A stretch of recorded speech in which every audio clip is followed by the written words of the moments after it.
Ողջույն Tribune-ի եթերում կարճ միացում հաղորդաշարն է, յուրաքանչյուր ուրբաթ վերլուծում ենք շաբաթվա կարևոր իրադարձությունները։ Այսօր մեր տաղավարում մեզ հետ է ռազմական փորձագետ Հայկ Նահապետյանը։ Ողջույն, պարոն Նահապետյան, շնորհակալ եմ կրկին հյուրընկալվելու համար։ Պարոն Նահապետյան, չենք հասցնում մի լուրը վերլուծել, անմիջապես հետևից գալիս է մյուսը, ու այսպես էս տեղեկատվական մոլախոտ ասեմ, թե ինչ ասեմ, դրա մեջ ենք հայտնվել, բայց ամեն դեպքում մեզ համար շատ կարևորագույն հարցեր են այս պահին եւ վճռորոշ փուլի առաջ ենք էլի կանգնած, թեպետ արդեն 7 տարի է կանգնած ենք այդ փուլի առաջ ու եկեղեցու դեմ արշավանքը շարունակվում է, երեկվանից արդեն հասկացանք, Արշակ Սրբազանը ձերբակալվել է էլի անհետ մեղադրանքով, այս պահին դատն է ընթանում, ինչ մեկ նկարահանում ենք անում, ինչ-որ թմրանյութեր տարածելու կասկածանքով, ընդ որում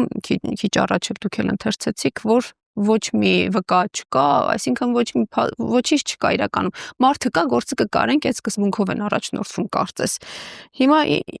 ինչ հակատարվում, հաջորդը ինչ սպասենք, որովհետև ձեր վերլուծությունները 99 ճշգրտությամբ կատարվում են դողոս։ Ուրեմն Արշակ Սրբազանի հետ կապված իսկապես այդ եզակի абսուրդի ժանրից է։ Քննչական կոմիտեն տվել է հաղորդագրություն, ասում է քրեական հետապնդում, մի խումբ անձանց կողմից նախնական համաձայնությամբ թմրամիջոց ապօրինի իրացնելու մեղադրով։ Ուշադրություն դարձեք, իրացնելը դա վաճառել, օգտագործել, չէ՞։ Հիմնականում։ Ուրեմն 18 թվականի ստեղծվել էր հունիսի 6-ին Նոր Հայաստան, Նոր Հայրապետ շարժում, որոնց անդամները պահանջում էին Վերապար Հայրապետի հրաժարականը, դա ձախողվեց, ընթացս իրենք մտան վեհարանը գրավեցին եւ խաշ խորոված քաբաբ տարբերակով մի քանի օր այդտեղ ապրեցին, մենք տեսանք, հա, սրբարանում,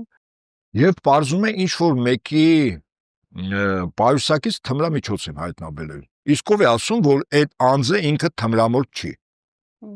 Օրինակ, ինչից ենթադրեցին, որ դա Արշակ Սրբազանը կազմակերպել է, գցել է, սովորաբար դա ընդունված է մեկին ապօրինի ձևով բերման ենթարկելու համար, ուրեմն թմրամիջոց են գցում գրպանում, այդպիսի խորհրդային տարիներին կեսկատակ կեսլուրջ պատմություն կա, ոստիկանը մեկին պիտի բերման ենթարկի, մոտենում է գրպան այդպես խոսեցնելով, ինչ որ պարունակություն է կոստյումի գրպանը գցում, եւ այդ պահին շատ հանկարծակի երկու քաղաքացի մոտենում են, ոստիկան ասում է դուք թմրամիջոց եք օգտագործում եւ շրջանառության մեջ է դրված, հիմա մենք ձեզ պիտի խուզարկենք, էս էլ ընթերականները, այդ անձը որոշակի քրեական անցյալ ունեցող եւ փորձառություն ունեցող անձ է, ասում է հարգելի ոստիկան, ասում է ճիշտ է, ասում են, ինչ որ դուք գցեցիք իմ գրպանը, իմ կոստյումի գրպանի ներքին գրպանները կտրված են մկրատով, ինչ որ գցեցիք, ձեր գցած արդեն գետնին է, վերցրեք գետնից։ Հիմա Արշակ Սրբազանի պահով մեղավոր։ Ես եւս այսպեսի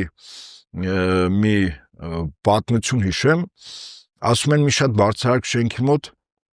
մի տարիքով շատ ծերունի նստած հոնքուր լացում է, հարևաններից մեկը մոտենում է, շքամուտքին ասում է Սիմոն դա ինչ է պատահել, մարդ է մահացել, ով է մահացել, ինչ ես լացում, չէ, ասում է եղբայր, մարդ չի, ասում է, բա ինչ ես լացում, ասում է մեր 5-րդ հարկի Վարդուշին գիտես, ասում է հա գիտեմ, ասում է 7-րդ աղջիկն է ունեցել, ասում է հետո, դա ասում է ինձ են մեղադրում,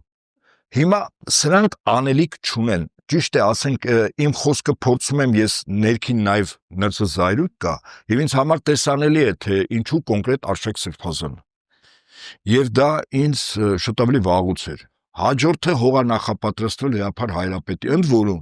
ոչ ավել ոչ պակաս տրվել է անուղղակի հաղորդում հանցագործության վերաբերյալ Վերապար Հայրապետի կողմից այսպես պահպանած կրթության տված մի անձի կողմից Գևորգ Սրբազանի։ 2 օր առաջ Պետրոս Ղազարյանի մոտ հյուր էր եւ ի թիվս այլ հարցերին իբր պատասխաններ տալու, այսպեսի միտք ասեց, որ Վերապար Հայրապետը մեզ ստիպել է, որ մենք գնանք հանրահավաքների։ Իդեպ ասեմ ձեզ, Արագածոտնի թեմի առաջնորդ Մկրտիչ Սրբազանը հենց այդ մեղադրանքով է, հա, հիմա կալանավորված։ Այսինքն ակնհայտ է, որ հաջորդը Վերապար Հայրապետն է լինելու։ Ինչու նախ Արշակ Սրբազանը։ Դեկտեմբեր 10-12 հայտարարված են Մարիաթորի կողմից, որ ուրեմն ժողով է լինելու, եպիսկոպոսատ նիստ է լինելու, եւ ամենայն հավանականությամբ այդ 10 ուխտադրուժ դավաճան եւ հերձողական ես բնութագրումները տալիս եմ Արշակ Սրբազանի իր հայտնի մամուլի ասուլիսի ժամանակ, երբ հակառակորդը ուղղակի թեփուրաթափ եղավ, այսինքն այդ պատասխանները այնքան հստակ էին եւ դիպուկ, որ իրենք հասկացան, որ Արշակ Սրբազանից ազատվելու միակ ձևը դա կալանավորումն է։ Մարսեցին ասուլիսը բնականորեն։ Ահա, բայց երկու կարևոր ուրեմն կեցվածք։ 3 հայտարարություն է տարածվել 28 Վարդաշյան հոգևորականների, արքեպիսկոպոսների եւ եպիսկոպոսների կողմից, որոնք իրենց սատարուն են տվել առ եկեղեցի, առ վեհափար։ Թիվը ինքնին իմ տվյալներով, որքան ես եմ իրազեկ, 54 եպիսկոպոս, արքեպիսկոպոս կա։ Հիմա 27 թե 28-ը իրենք կեցվածք են դրսենում, այսինքն նրանք ովքեր որ տատանվող են, շատ արագ միանում են, որտեղ ուժային արդեն ծառայության կենտրոն կա։ Եվ այսպես ես անպայման ուզում եմ ընթերցել, որտեղ շատ կարևոր է սա, եւ նաեւ կոչ անել, որպես եկեղեցու ավատավոր զավակ մյուս եպիսկոպոսներին, աշխարհն է, որ ստաղավարից խոսքը բականում է լսարան ունի, եւս միանան տատանվողները, որտեղ այսօր ընտրությունը ջրբաժանը արդեն գծված է, հա։ Եվ այսպես, մենք հայաստանյաց առաքելական Սուրբ եկեղեցու ներքոստորագրյալ արքեպիսկոպոսներս եւ եպիսկոպոսներս որդիական մեր անվերապահ հավատարմությունն ենք հայտնում Մայրաթոր Սուրբ Էշմիածնին եւ նրա ազգընտիր գահակալին, նորույն Սուրբ Օություն Տերտեր Գարեգինբա ամենայն հայոց կաթողիկոսին։ Անընդունելի եւ վտանգավոր ենք համարում ներ եկեղեցական հարցերը քաղաքական միջամտությամբ լուծելու որևէ փորձ, ինչպիսի պատճառաբանությամբ էլ պայմանավորված լինի։ Եկեղեցու կառավարման եւ ներքին կյանքին առնչվող բոլոր խնդիրներն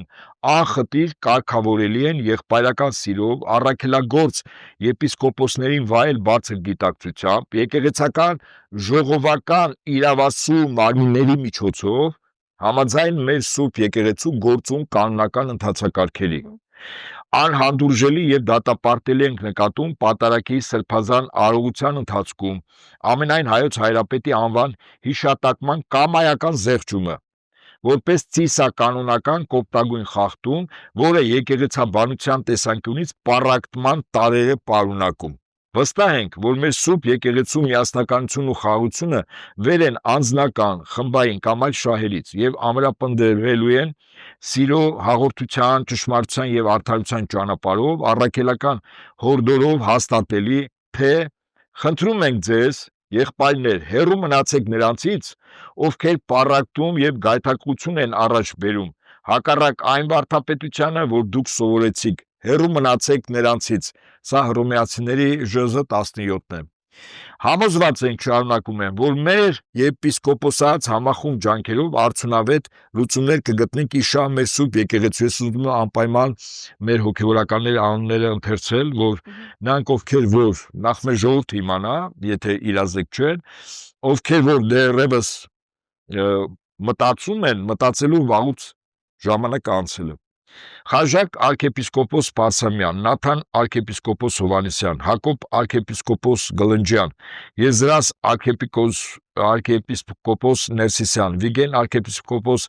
Այքազյան, Հայկազուն արքեպիսկոպոս Նաջարյան, Միքայել արքեպիսկոպոս Աճապայան, Բագրատ արքեպիսկոպոս Գալստանյան, Արշակ արքեպիսկոպոս Խաչատրյան, Վահան եպիսկոպոս Հովանեսյան, Հովակիմ եպիսկոպոս Մանուկյան, Տաթև եպիսկոպոս Հակոբյան, Արարատ եպիսկոպոս Գալթակջյան, Մկրտիչ եպիսկոպոս Պրոշյան, Աբգար եպիսկոպոս Հովակիմյան, Մարկոս եպիսկոպոս Հովանեսյան, Մուշեղ եպիսկոպոս Բաբայան, Նարեկ եպիսկոպոս Բերբերյան, Հովնան եպիսկոպոս Հակոբյան, Դանիել եպիսկոպոս Ֆնտգյան, Տիրան եպիսկոպոս Պետրոսյան, Մեսրոպ եպիսկոպոս Պարսամյան, Օշական եպիսկոպոս Կյուլկուլյան, Արեն եպիսկոպոս Շահինյան, Գրիգոր եպիսկոպոս Խաչատրյան, Կիրակոս եպիսկոպոս Դավթյան, Մակար եպիսկոպոս Հակոբյան։ Սրանք անձինք են, որոնք արդեն հստակ իրենց դիրքորոշումը հայտնել են։ 10-ի մասին մենք գիտենք, մնացածը շատ արագ պետք է միանա սրան։ Բայց Արշակ Սրբազանի պահով ես վստահաբար ասեմ, ինքը ոչ միայն որպես հոգևորական, այլև լավ կառավարիչ է, միտքը միշտ արթուն է եւ տրամաբանված է, իր խոսքը եւ լավագույնս դրա ցուցիչը մամուլի ասուլիսն է, եւ կարծում եմ օրվա իշխանությունները եւ իր կարկառուն ներկայացուցիչը նաեւ Արշակ եպիսկոպոսի հետ կապված անձնական հարթության մեջ է դիտում, ինչու, որտեվ 2 տարի առաջ, ապրիլ 24-ի, Ծիծեռնակաբերդի հուշահամալիրի մոտ ես ընթերցում եմ ինչ է ասել Արշակ եպիսկոպոսը, ով փորձում է ջնջել կամ կասկածի տակ առնել հայոց ցեղասպանության իսկությունը, նզովյալ պիտի լինի սերնդե սերունդ, ով փորձում է ջնջել պատմական մեր հիշողությունը, անիծյալ պիտի լինի նրա ու նրա ընտանիքի անունն ու հիշատակը հավիտենապես, ով պայքարում է եկեղեցու դեմ, հավիտենականության, դատապարտության ու ամոթի խարանով պիտի հիշվի պատմության մեջ, ով խարխլում է հայոց ընտանիքի հիմքերը, զրկված պիտի մնա ընտանեկան հարկից եւ ընտանեկան ջերմությունից, ով հրաժարվում է հայրենի հողերից, անիծյալ եւ անդաստական պիտի դառնա եղբայրսպան Կայենի նման։ Այս խոսքը ընթերցել է Արշակ եպիսկոպոսը եւ հասկանալ է, որ այս խոսքը հավաքական եւ վստահաբար առանց Վեհափար Հայրապետի իմացության չի ասվել եւ հիմա առարկապես հետապնդում են Արշակ Սրբազանին։ Պարոն Նահապետյան, ո՞րն է այն կարմիր գիծը կամ կա արդյոք որևէ կարմիր գիծ, որ կառավարությունը չի անցնի եկեղեցու հետ պայքարում։ Չկա այդպիսի գիծ, ոչ։ Ինչու՞։ Մեր եկեղեցու մասնատման, պառակտման կոնկրետ process է գնում։ Process-ը ունի պատվիրատուներ։ Պատվիրատուն Հայաստանի օրվա իշխանությունները չեն։ 3 պատվիրատու կա։ Առաջինը Թուրքիան։ Ինչու՞։ Թուրքիա պետությունը առ այսօր իր համար գլխավոր մարտահրավերներից մեկը գնահատում է հայոց ցեղասպանության ընդունումը, ցեղասպանության զոհերի ժառանգների կողմից փոխհատուցում ստանալը։ Սա հսկայական գումար է։ Այսինքն Թուրքիայի տնտեսությունը ուղղակի կարող է ճակ տալ։ Այդ պետությունը սնանկ ճանաչվի, եթե միջազգային արբիտրաժային դատարանները եւ միջազգային տարբեր կառույցներ հետամուտ լինեն ճանաչումից հետո ստանալ այն գումարները, որը Թուրքիան պարտավոր է տալ ժառանգներին։ Հիմա ժառանգները որտեղ են բնակվում։ Հիմնականում արտերկրում։ Արտերկրում կազմակերպված որպես հավաքականություն այդ երկրի ներքին քաղաքական կյանքին, տնտեսությանը, մշակութային մեր համայնքները բավականին կշիռ ունեն աշխարհում, որ երկրում որ հայերը ներկայացված են։ Հիմա Սփյուռքի գաղթօջախների կազմակերպման հենքը եկեղեցին է։ Առանց եկեղեցու այդ օղակները չեն կարող լինել։ Ահավասիկ Թուրքիայի շահագրգռվածությունը եկեղեցին մասնատել, թուլացնել, տկարացնել, 1, երկրորդ, որպեսզի պահանջատեր չլինեն այդ գաղթօջախները ձուլվեն այդ երկրների, ընդհանուր տարածքի մեջ։ Երկրորդ ցեղասպանության խնդիրը Վեհափար Հայրապետը վերջերս պարբերաբար բարձրաձայնում է, նաև Շվեյցարիայի Բեռն քաղաքում իր հայտնի խոսքի մեջ ասեց, Արցախի մասին ասեց, Թուրքիայի ռազմական միջամտության մասին ասեց, այսինքն Թուրքիայի համար Վեհափար Հայրապետի կեցվածքը լրջագույն մարտահրավեր է։ Երկրորդ Ադրբեջան պետություն, ինչու է շահագրգիռ, որ այստեղ թուլանա եկեղեցին, որտեղ մեր պետականության հիմնական սյունը բացի պետական ինստիտուտներից կա ազգային ինստիտուտ, որը եկեղեցին է։ Ուրեմն եկեղեցու թուլացումը ու տկարացումը դա Ադրբեջանի շահից բխում, որտեղ վերջին հաշվով այս տարածքը Ադրբեջան դիտում է որպես արևմտյան Ադրբեջան։ Այսինքն մեր պետականության տապանակարը դնելու թիվ 1 շահառուն Ադրբեջանն է, իսկ դրա դեմ խոչընդոտը մեր եկեղեցին։ Եվ կա 3-րդ շահառուն, որը պետություն է պետության մեջ, դա Վատիկանն է։ Ինչու՞։ Այստեղ շատ հետաքրքիր գործընթացներ են գնում համաշխարհային եւ որի արձագանքը նաեւ մեր եկեղեցու շեմին է, կանգնել։ Գործընթացները հետեւյալն են։ Ուրեմն ֆրանսիական մեծ հեղափոխությունից հետո, երբ ժողովուրդների քրիստոնյա աշխարհի համար արժեքային համակարգը տալիս էր եկեղեցին պատվիրաններով եւ հետո այդ եկեղեցու ընթացս, ասենք արժեքային համակարգով, որը ժառանգաբար փոխանցվում էր։ Հիմա ֆրանսիական մեծ հեղափոխությունը սկիզբ դրեց մարդու կողմից ստեղծվող նոր արժեքային համակարգ, տարբեր իզմեր, օրինակ կապիտալիզմ, սոցիալիզմ, կոմունիզմ, ֆաշիզմ, նացիզմ, լիբերալիզմ եւ ահա լիբերալիզմն է այն վերջին գաղափարական հենքը, որը տարբեր ժողովուրդներին այսպես կոչված մարդու իրավունքների իհարկե երկակի ստանդարտներով պարտադրվում է արժեքային համակարգ։ Հիմա լիբերալիզմի մայրամուտն է, լիբերալիզմի թեման փակվում է եւ դրա դեմ մահու կենաց կռիվ է տալիս իդեպ Միացյալ Նահանգները իր նախագահով, որտեղ նա ամերիկյան պահպանողական բողոքական եկեղեցու հետևող պահպանողականությունը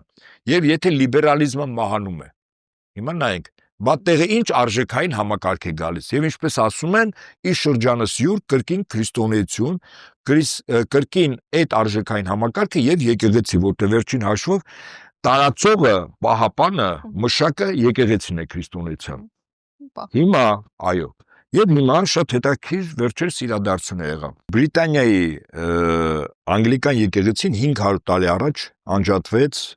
եւ կաթոլիկ եկեղեցու գերիշխանությունից դուրս եկավ անգլիկան եկեղեցու գլուխ կարգվեց թագավոր կամ թագուհի հիմա այս պահին նախկին արքայազն Չարլզ ներկայումս Կարլ 3-րդ թագավորն է անգլիկան եկեղեցու գլուխը շաբաթներ առաջ վերջինս եղավ Վատիկանում իր համար Վատիկանում տրված է աթոռ, այսինքն ինքը բարձրագույն կառավարչական մարմնում ունի ներկայացվածություն։ Աթոռ նշանակում է միշտ ինքը կա, ֆիզիկապես կարող է չլինել, բայց անգլիկան եկեղեցին ներկայացված է։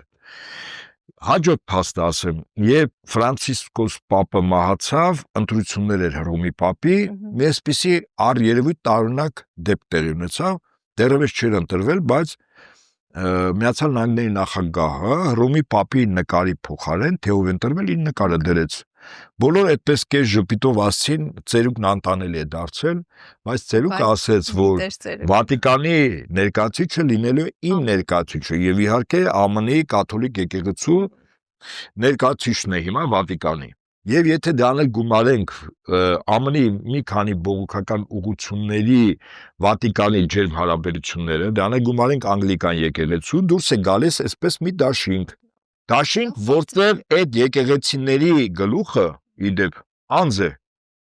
ուղղափառ եկեղեցու գլուխը մեր Տեր ու Փրկիչ Հիսուս Քրիստոսն է, սա անկյունաքարային տարբերություն է, այդ թվում նաև մեր եկեղեցու։ Բայց դաշինքը ում դեմ է,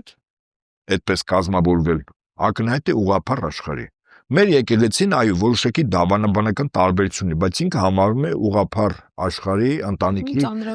այո եւ անկյունաքարային, նշանակություն ունեցող։ Եվ այսպես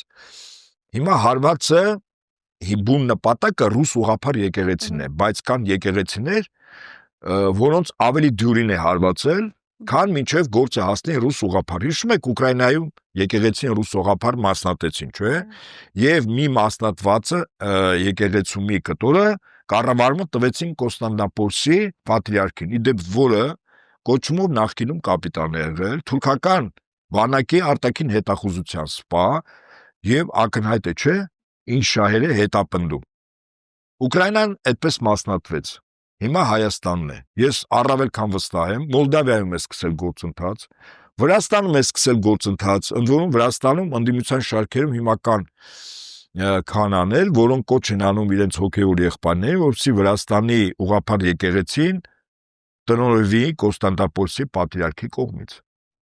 Այսինքն ուղղափառ եկեղեցու ընտանիքը մասնատում են։ Այ հիմա մենք գանք արդեն մեր իրականություն։ Մեր իրականություն տվյալն է, կա 3 շահառու մեր եկեղեցու մասնատման։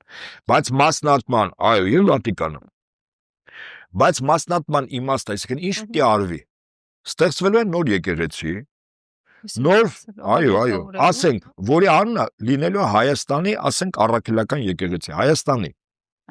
Այնինչ մեր եկեղեցին հայաստանյաց է։ Ավելի ենք նեղանում, կոնկրետ նեղանում ենք Հայաստանի թեմերի մեջ։ Կաթոլիկոսը պետք է նշանակվի, իհարկե ձև են անելու իբր ընտրության, նշանակովի, որը երբևիցե չի բարձրացնի ոչ ցեղասպանության հարցը։ Երբևիցե։ Այնպես ինչպես հիմա Բեապար Հայրապետն է, չէ՞։ Բազմիցս բարձրաձայնում ես էլ նոր նզովքը կարդացի Արշակ Սրբազանի կողմից 2 տարի առաջ, այնտեղ ցեղասպանությունը եւս չէ, առաջին կետն էր։ Երկրորդ այդ եկեղեցին հլունազան պետք է կատարի Հայաստանի օրվա իշխանությունների կամքը։ Ավելին, այդ եկեղեցու կառավարումը պետք է դրվի բողոքական եկեղեցու կառավարման հենքի վրա։ Սա արդեն տեսություն չի։ Ես անպայման ուզում եմ շատ արագ ասել, թե ինչ են պատրաստում, ընդ որում սա լրջագույն, արդեն սա գործընթացի մեջ է։ Հիշում եք Փաշինյանը ասում է, որ ինքը սկզբից եկեղեցու հավատավոր զավակ էր։ Հետո մեկ էլ կարգավիճակը փոխեց, ասեց, չէ, ես եմ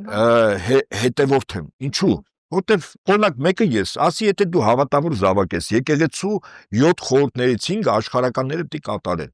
Մկրտություն, դրոշ, հաղորդություն, ապաշխարություն, հաղորդություն, պսակ, որ մեկն ես կատարում։ Այդ դու ոնց դարձար եկեղեցու հավատավոր զավակ, երբ որ եկեղեցու 5 խորհուրդներից ոչ մեկն էլ չես անում։ Հիմա ինքը իր կարգավիճակը իջեցրեց, ասեց ես հետևորդ եմ։ Եվ ավելին հերթական ցնդաբանությունը դուրս տվեց, ասում է ես հետևորդ եմ, որովհետև մկրտվել եմ եկեղեցու։ Այսինքն հետևորդը նա է, ով մկրտվել է եկեղեցու։ Ես կարող եմ օրինակ մի շարք կրոնական կազմակերպությունների իրենք իրենց եկեղեցի են կոչում, ասենք անձանց անուններ տալ, չեմ էլ ուզում, բայց եթե կա պետք լինի կասեմ, որոնք մկրտվել են մեր եկեղեցու, բայց այսօր այլ եկեղեցու կամ այլ կազմակերպության անդամ են, ինչ կապ ունի մեր եկեղեցու հետևորդ լինելը, այսինքն այստեղ էլ է, չէ՞ գեղեցիկ։ Եվ սա պատական չի, երբ որ ասում է Փաշինյանը, որ վեապարին ժողովուրդը պիտի ընտրի, այդպես չկա։ Վեապարին ընդունում են 1/3 հոգևորականները, 2/3 աշխարհականների ներկայացուցիչները, 1, երկրորդ Վեապար հայրապետը անգամ ինքը չի կարող հրաժարական տալ, որտեղ Վեապար հայրապետը Սուրբ Հոգով օծյալ է, այսինքն Աստծո որոշում կա իր Վեապար դառնալու հետ կապված։ Այդ շնորհները տրվել է իրեն Սուրբ Հոգու, որ շնորհները հետո ինքը տա եւ հոգևորականներին եւ աշխարհականներին։ Եվ այսպես ինչ են ասում բողոքականները, ինչ կոնկրետ քայլեր։ Ջեյկոբ Փարսլիկա, որը վերջերս հոդված է գրել, ավետարանականները պահանջում են հնազանդություն, որտեղ գովաբանում է Փաշինյանին քրիստոնեական եկեղեցիների հետ համագործակցության համար։ Ուրեմն ինչ-ինչով են ուզում փոխարինել, շատ հստակ է։ Օրինակ, պատմաազգային հիմքը ընդդեմ ապազգայնացված բողոքականության։ Մենք հայկական ավանդույթ ունենք մեր եկեղեցով, քրիստոնեությունը Հայաստանի ազգային ինքնության անկյունակալն է, հայ առաքելական եկեղեցին ազգային եկեղեցի է, որը վերապրել է ցեղասպանությունը, խորհրդային դարաշրջանը եւ պատերազմները իր ժողովրդի հետ միասին։ Հավատքը անբաժան է պատմությունից, լեզվից, մշակույթից եւ գոյատևման պայքարից։ Փոխարինում են ավետարանականները, օրինակ, իրենց քարոզած քրիստոնեության ձևը խարիզմատ կամ բապտիստական։ Էապես վերազգային են, դե որևիցե ազգային չկա։ Հաջորդը պատարակային եւ միստիկ ավանդույթներ։ Մենք ունենք մեր եկեղեցին։ Բողոքական եկեղեցին չունի, իրենց մոտ ռացիոնալիզացված պրագմատիզմ է։ Այսինքն մեր ավանդույթը ասում է. մեր եկեղեցին հին եկեղեցի է, հարուստ պատարակային ժառանգությամբ, խորը խորհրդանշանականությամբ եւ սրբերի ու ավանդույթների պաշտամունքով։ Հավատն այստեղ հիմնականում փոխանցվում է, հավատը մեզ փոխանցվում է ծեսի, արարողության, երկրպագության, գեղեցկության եւ սրբության զգացողության միջոցով։ Իսկ ավետարանական փոխարինումը բողոքականի պարզեցված հուզականորեն լիցքավորված ծառայությունները շեշտը դնելով քարոզչության, ժամանակակից երաժշտության եւ անձնական գրավչության վրա, ակնհայտ է չէ տարբերությունները։ Հաջորդը մեր եկեղեցին որպես մայր բարեխոս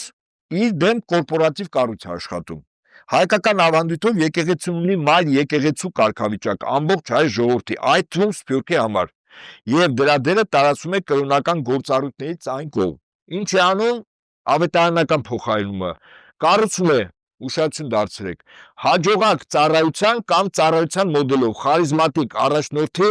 ղեկավարությամբ։ Նրանց ֆինանսավորումը, կառուցվածքը եւ գաղափարախոսությունը կարող են կախված լինել արևմտյան, մասնավորապես ամերիկյան ազդեցության կենտրոններից։ Սա էլ իհարկե արդեն կասկածի տակ է դնում նրանց իրական հավատարմությունը Հայաստանի ազգային շահերի։ 4. Սոցիալական դոկտրին, կոլեկտիվ համերաշխություն մեր եկեղեցում, իսկ ավետարանականում անհատականություն եւ ապաքաղաքականացում։ Հայկական ավանդույթով ասում է, չնայած տարբեր աշճանի ակտիվության հայ առաքելական եկեղեցին պատմականորեն ներգրաված եղել սոցիալական եւ ազգային հարցերում, չէ՞ սա պետականության բացակայության ժամանակ եկեղեցին ա եղել։ Պերսնիում ավետարանականներում շատ խմբեր գիտակցաբար ապաքաղաքական են կամ կողմնորոշված են ամերիկյան պահպանողականության արժեքներին։ Որն է? Երկու արժեք։ Անձնական հաջողություն բարգավաճում։ էական է, չէ՞, տարբերությունը։ Եվ վերջում ազգային գոյատևում ընդդեմ համաշխարհային օրակարգի մեր եկեղեցին մեր ազգի 301-ից գոյատևման ոչ միայն մասնակիցն է, հաճախ ավանգարդումները, շոկեքաշները, իսկ ավետարանականները իրենք ինչ խնդիր ունեն, համաշխարհային օրակարգի սպասարկում, եւ այսպես որ մակարդակներում է փոխարինում լինում, հստակ ասում եմ, ազգայինը փորձում են փոխարինել վերազգայինի, պատմականը կեղծ պատմականին, սրբազան ծիսականը պրագմատիկ զվարճանքի, կոլեկտիվ համայնքայինը անհատականի, եկեղեցի ազգը եկեղեցի ցանցի։ Այ հիմա մենք սա ինչի համար ես ընթերցեցի, որովհետեւ մենք հասկանանք իսկապես մարտահրավերը շատ ավելի լուրջ է, քան առևոտ այն դրվագները, որով այս կամ այն հոգևորականի ձերբակալում են, անվանարկում են, վեհապար հայրապետի անունը զեղչում են պատարակների ժամանակ։ Սա բուրգի միայն այն ինչի մասին ես նոր ասեցի, բուրգի երևացող մասն է։ Ես նոր կարդացի բուրգի չերևացող մասը։ Այդ թվում նաև եւ բողոքականություն ավետարանական եկեղեցու, եւ Թուրքիա, եւ Ադրբեջան, եւ Վատիկան։ Եվ սրա համար դիմադրության մեծ ճակատ պետք է ստեղծվի։ Սա անձերի խնդիր չի, սա նույնիսկ միայն եկեղեցու սպասավորների կամ վեհապար հայրապետի գործը չի։ Պարոն Նահապետյան, ձեր խոսքի վրա ներողություն, որ ընդհատում եմ, այստեղ հրապարակ թերթը արդեն հրապարակում է արել եկեղեցու դեմ արշավին ներգրավել են նաև դեսպաններ, ԱՄՆ արևմտյան թեմի առաջնորդ գերաշնորհ Տեր Հովնան arczepiskopos Տեր Տերյանի հետ բանակցություններն իրականացրել է ԱՄՆ-ում Հայաստանի դեսպան Նարեկ Մկրտչյանը, որին խոստացել են կաթողիկոսի պաշտոնը։ Դուք պատկերացնում եք, ես հիմա չհասկացա, Նարեկ Մկրտչյանն է խոստացել, գերաշնորհին է խոստացել։ Ձեր ասածը այդ ինչ որ ընթերցեցիք։ Ինչ որ կարդում եք։ Ինձ տարավ 2018 թիվ։ Գիտեք ինչ համար եմ ասում։ Այդ նոր հայրապետ, նոր Հայաստան շարժում որ եղավ, այդտեղ լուրջ դիմադրություն եղավ։ Այդպես չէր, որ այդ ժամանակ եւս իշխանություններ կային, ուղղակի ականջները դի չերևար։ Բայց նրանք ովքեր այդ գործընթացը կասեցնելու մեջ կային, այդ թվում նաև ես, այդ ժամանակ մեր եկեղեցու մի քանի սրբազանների խոստացել էին կաթողիկոսի պաշտոն։ Ես այդ 10-ից 10 անձը, ովքեր որ ուրացելու դավաճանել են, ուխտադրուժ կերպով, հա, երկու անձի անուն տան, որոնք 18 թվականին կային։ Մեկը Մայրաթորի միաբան տեսուչ Արտակ Սրբազանը, մյուսը Վայոց ձորի թեմի առաջնորդը։ Այս երկու կային նաև այլ սրբազաններ, որոնք զղջացել էին, հասկացել են իրենց սխալը, ընթացս հետ էին կանգնել այդ արատավոր եւ սխալ Աբրահամ Վայոց ձորինը Աբրահամ Սրբազան։ Հիմա ինչի համար եմ սա ասում։ Այդ Հովակի Սրբազանի որ խոստացել են, քանի որ սա ընդունում ենք, չէ՞ որ պետական մակարդակով կատարվող օպերացիա է։ Իշխանափոխություն հոգևոր իշխանության մեջ, չէ՞։ Կատարվում է իշխանափոխություն։ Ուրեմն նրանք ովքեր որ պլանավորում են, վստահաբար եմ ասում ձեզ, ովքեր պլանավորում են այս իշխանափոխությունը, իրենք կեղծ թիրախներ են տալիս։ Օրինակ, կեղծ թիրախներից մեկը Հովակիմ Սրբազանն է։ Ես զուտ տրամաբանված կարող եմ ասել, վերջերս Թուրքիայում Էրդողանը հանդիպեց Հռոմի Պապի հետ։ Եվ ողջույնը Հռոմի Պապի ինչ էր նշանակում։ Ես կարծում եմ, որ այդ ողջույնը, գիտեք, ասում է վտանգավոր է այն բարեկամը, որը թաշկինակի մեջ դաշուն է դրել, գալիս է ձեզ այդ ողջագուրվելու եւ թիկունքից դանակով ձեզ հարվածում է։ Հա, ես այդպես եմ գնահատում։ Ես կարող եմ ենթադրել, որ այդ երկու անձինք նաև այլ հարցերի, թիվս այլ հարցերի քննարկել են Հայաստանում մեր եկեղեցու վեհապար հայրապետի փոփոխության հարցը, բայց եթե հրաժարական է տալիս, բա տեխնացունով է։ Այսինքն ինչ որ մեկը Հովակիմ Սրբազանին ասել է դու ես լինելու, չէ, այդպես չի, ես նոր մակարդակ ասի, չէ, ինչ մակարդակով է process-ը, կառավարիչները եւ շահառուները։ Ես պետությունների անուններ չէ տվեցի։ Իսկ ինչ է կարծում, օրինակ Էրդողանին, Թուրքիայի նախագահին, որպես տեխնացու իր կողմից առաջադրող կլինի։ Ինքը կարող է այդպես մտածի, ես մտածում որ ինքը այդպես է մտածում, չեմ ուզում ասեմ այդ անձը կեցվածք է դրսևորել, Քավլիցի, բայց ես ուղղակի մտածում եմ, ոչ, ինչու Արամային, ինչու պիտի Էրդողանը, որսո հայոց պատրիարքին, չէ, Էրդողան ինչու Արամ կաթողիկոսին պիտի ասի, վստահաբար ինքը պիտի ասի այն մարդուն, որը ծնվել է Թուրքիայում, մեծացել է Թուրքիայում, կապված է թուրքական աշխարհի հետ, թուրքական քաղաքական իշխանությունների հետ, ունի բավականին մեծ հարգանք ու կշիռ Թուրքիայի իշխանական վերնախավում։ Այո, դրան բանված է։ Ես չեմ ասում, որ սա arczepiskopos Մաշալյանը, ես չեմ ասում բաներ, որը որ տեղի չունեցել, բայց ես ասում եմ շահառու պետությունը ումը կցանկանար, ամենահարմար տեխնացուն Սահակ Մաշալյանն է։ Հաջորդը, հիմա գանք Վատիկանին։ Ուշադրություն դարձրեք այսպեսի եւս մի փաստի վրա։ Մեր գնահատականները եւ հետեւությունները պետք է անպայման հենվեն փաստերի վրա։ Երբ ԱՄՆ-ի նորընտիր նախագահ Դոնալդ Տրամփը ընտրվեց, մի քանի օր հետո մի միջնորդով զանգ եղավ խոսակցություն հեռախոսային Դոնալդ Տրամփի եւ ոչ ավել ոչ պակաս մեր հոգևոր առաջնորդներից մեկի, 4 նվիրապետական աթոռներից մեկի հոգևոր առաջնորդ Արամ Կաթողիկոսի հետ։ Այսինքն այդ պայն մտածում ես, ինչու Արամ Կաթողիկոսը, ինչ մեսիջ է սա։ Ես դրա համար գնաց։ Իսա մեսիջ է։ Ես չեմ ասում Արամ Կաթողիկոսը հավակնություն ունի, պահը գա կյանքը ցույց կտա։ Այնպես չի որ սա թաքուն է մնալու, բայց որ Վատիկանի եւ Միացյալ Նահանգների բողոքական եկեղեցու տեխնացուն ամենայն հավանականությամբ դա կարող է լինել Արամ Կաթողիկոսը, սկզբունքորեն շատ ավելի հավանական եմ տեսնում, քան Հովան arczepiskopos-ը, եւ ավելին, եթե Թուրքիան է նախանձախնդիր, որ Հայաստանում հոգևոր իշխանություն է։ Հիմա աշխարհիկը Թուրքիային է, չէ՞, կար ենթարկվում։ Բայց ինչու հոգևորը չպիտի ենթարկվի Թուրքիային։ Ինչ է կարծում, Էրդողանը պիտի դնի ցանկը մեր 54 եպիսկոպոս, arczepiskopos-ներ նոր ընտրություն կատարի։ Չէ, ձերքի տակ միանգամից ինքնին տեխնացուն ունի։ Սա չի նշանակում, որ այդ երկու անձինք այսպես ցանկություն են հանդես բերել։ Ավել բաներ չասեմ։ Բայց ժամանակը ցույց կտա, բայց կարծում եմ, որ այդ ուժային կենտրոնների տեխնացուները ամենայն հավանականությամբ իրանք են, քան, ասենք, բանը Հովնան Սրբազանը, առավել եւս, որ եւ Սահակ arczepiskopos-ը Սրբազանը եւ Արամ Կաթողիկոսը իրենց ծառայության ընթացքում առանձնապես իրենց անունը չեն արատավորել։ Սա արձանագրենք, հա, այսինքն, ինչպես ասում են, խոցելի տեղեր չունեն։ Իսկ հիմա Հովնան Սրբազանը թող լավ մտածի։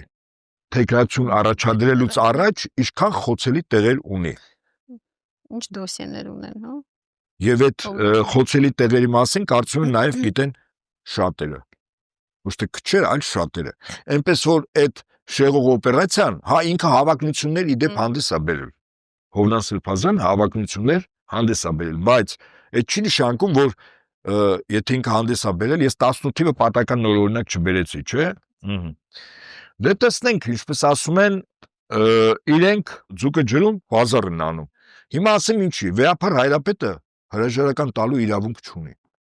Այսինքն այս մարդիկ ասում են հրաժարական տուր։ Այսինքն կալանքի ճանապարհով են գնում։ Չէ, նույնիսկ եթե կալանավորում, եկեք սցենար հաննային, նույնիսկ եթե կալանավորում են։ Վեհափար Հայրապետը մնում է Վեհափար Հայրապետի կապ ունի, դա Մարաթորմս նստում թե բանդում։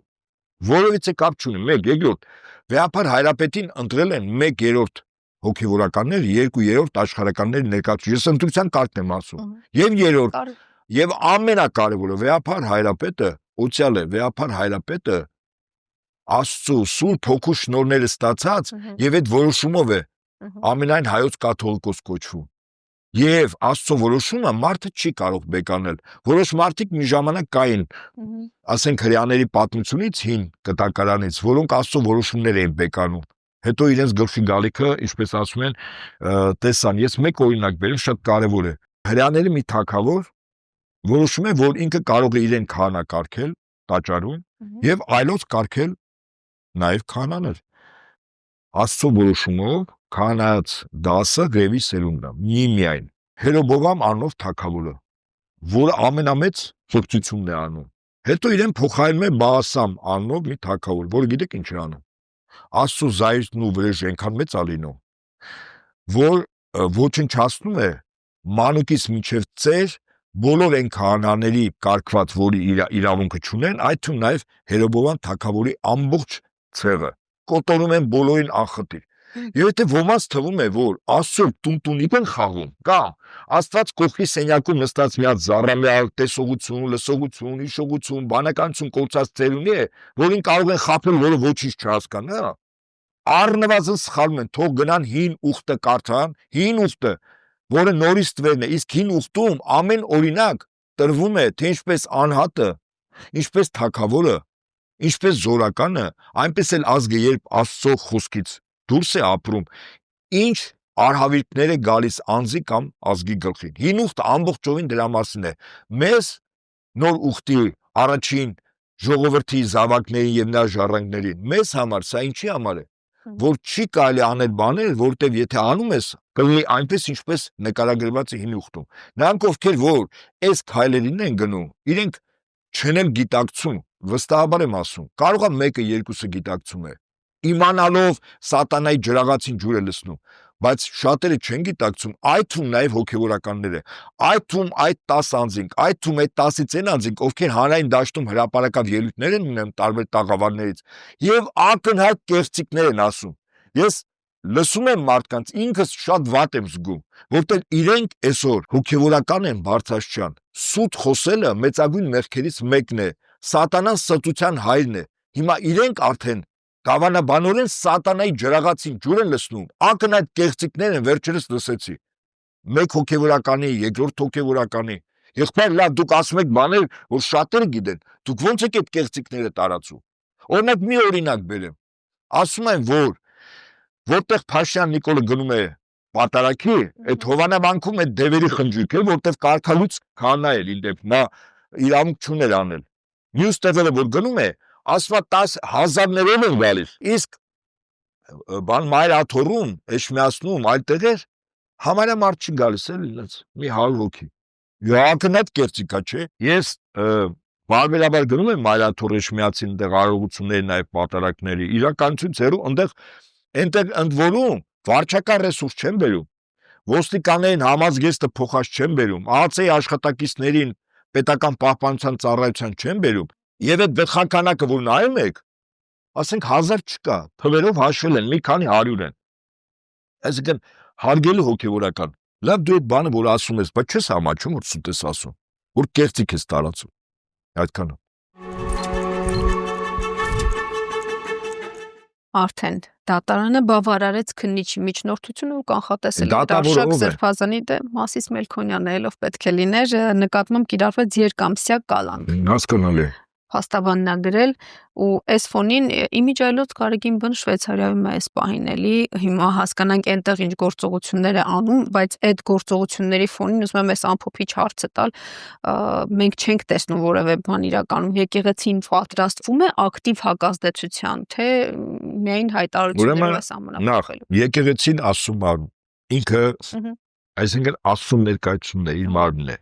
Եկեղեցին ինքը հոգևորականությունն է, ուխտյալ։ Եկեղեցին ինքը իր նվիրյալ հավատավոր զավակներն են, դավանաբանական են ուսմունքներն, որը որ կա, այսինքն մեկ անձից հորդորել կամ պահանջել ինչ-որ բան անել, այմա ինչ-որ մեր հաղորդումը այստեղ հիմնականում թեման սա է, չէ՞, մենք արդեն բան ենք անում, երբ որ մենք ճշմարիտ հիմնավոր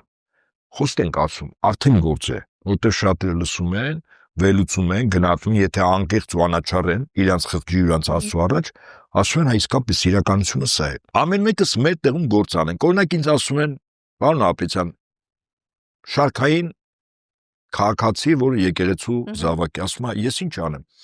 Ասում հարգելիս, եթե մայրաթոռը օրինակ հայտարարում է, որ պատարակ է արվելու, մասունքներ են դուրս բերվելու, ինչ է կարծում։ Ձեր տեղը որպես եկեղեցու զավակ որտեղ դիլն է տոր, ասում է եկեղեցու։ Ասում եմ հիմա եթե ենթադրենք, որ այդպես մտածեին եւ դա որպես խիստ կարեւոր եւ առաջնահերթ քայլ արվեր, ձեր նման տասնյակ հազարներ։ Ինչ է կարծում, ինչպես կլներ։ Հետաբար եկեղեցու զավակներից պետք չի պահանջներ ներկայացնել կամ առաջարկներ անել երկնքից, որ աստղեր իջեցվի։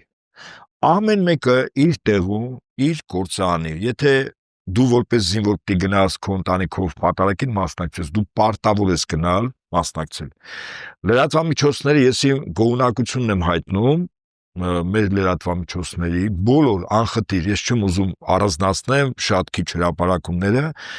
իսկապես այստեղ այդ միակամությունը եկեղեցու պարակման փորձերի դեմ եւ վեհապար հայրապետի զորակցելու, սա ակնհայտ է եւ արձանագրենք, որ Փաշինյանը տեղեկատվական դաշտում պարտվել է, վստահաբար պարտվել է։ Ինքը մի քանի պարտություններ է գրանցել, իդեպ ասեմ ձեզ։ Առաջին պարտությունը երբ փորձեր անում, եթե հիշում եք, ասում էր Էջմիածնի հրապարակում մարդիկ հավաքվեն կգնանք։ Ինքը ամենայն հավանականությամբ հույս ուներ, որ այդ ժամանակ երկու կառույց կա, կյանքի խոսք եւ այ վկաներ, այնտեղ բավականին բազմամարդ են եւ կարգապահ կառույց է, այսպես ասենք, հույս ուներ, որ նրանք գնային, բայց այդ երկու կառույցների ղեկավարները ի գոհություն բոլորիս հրապարակավ հայտարարություն տարածեցին, որ իրենք չեն գնում եւ իրենց գործը չի սա։ Երկրորդ Փաշինյանը փորձեց մեր եկեղեցու ամուսնացյալ քահանաների մեծ բանակից բեկորներ փոկել։ Ընդամենը 3 անց, ճիշտ է, 3 նկարքալուց արվեցին։ Հաջորդ քայլով փորձեց պատարակների գնալ, օգտագործելով վարչական ռեսուրսը եւ տեղի համայնքի ժողովրդին, որպեսզի մեծ զանգված հավաքի, այսինքն իր խնդիրը մեծ զանգվածներ։ Այդ զանգվածը եւս ցախողվեց, հա, եւ 4-ը ներսից պայթեցնել։ Ներսից պայթեցնելը այս 10 ուխտադրուժ եւ դավաճան, հա, բարձրաշրջան հոգեվորականների, սա եւս ցախողված է։ Վստահաբար Փաշինյանը հասկանում է, այդ դեկտեմբերի 10-ից 12-ին եւ Վեհապար Հայրապետի կողքը նստածներ դիվանապետը Արշակ Սրբազանը մի բան է, երբ ինքը այնտեղ չի, այսինքն ինքը որպես թիրախ է տեսնում, որպես լավագույն կառավարիչներից մեկը եւ փորձում է միակ գործիք օգտագործել։ Փաշինյանը այսօր ուժ գործիք չունի, ձերբակալել։ Բայց նույնիսկ տեսականորեն, եթե Վեհապար Հայրապետին ձերբակալում է, ինքը մնում է Վեհապար Հայրապետ։ Մեկ օրինակ բերեմ, որպեսզի իմ ասածը այդպես տեսական չլինի։ Պոլսո հայոց պատրիարք Մուտաֆյանը, Սրբազանը խիստ վատառողջ էր եւ ինքը անկողնային էր։ Այսինքն այդ գործերը ինքը չէր կարող վարել։ Նշանակվեց տեղապահ։ Բայց կարգավիճակը Պոլսո հայոց պատրիարք մինչև իր երկրային կյանքին հեռանալը ինքն էր։ Այնպես որ նրանք ովքեր որ մտածում են, որ Վեհապար Հայրապետը ճնշումների կենթարկվի, Վեհապար Հայրապետի եղբոր տղային ձերբակալել են։ Քրոջ տղան, որը թեմի առաջնորդ է, ձերբակալված է։ Իրենք լավ չեն ճանաչում Վեհապար Հայրապետին, ինչպես ասում են, իրենք բոլորը իրենց արշինով են չափում։ Իրենք սխալված են եւ կարծում են, որ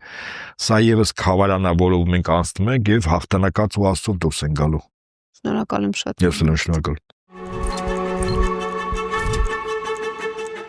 Շարունակեք հետևել մեզ Facebook-ում, YouTube-ում, նաև Patreon-ում շաբաթվա անցուդարձից առաջինը եւ մշտապես տեղյակ լինելու համար։ Կհանդիպենք։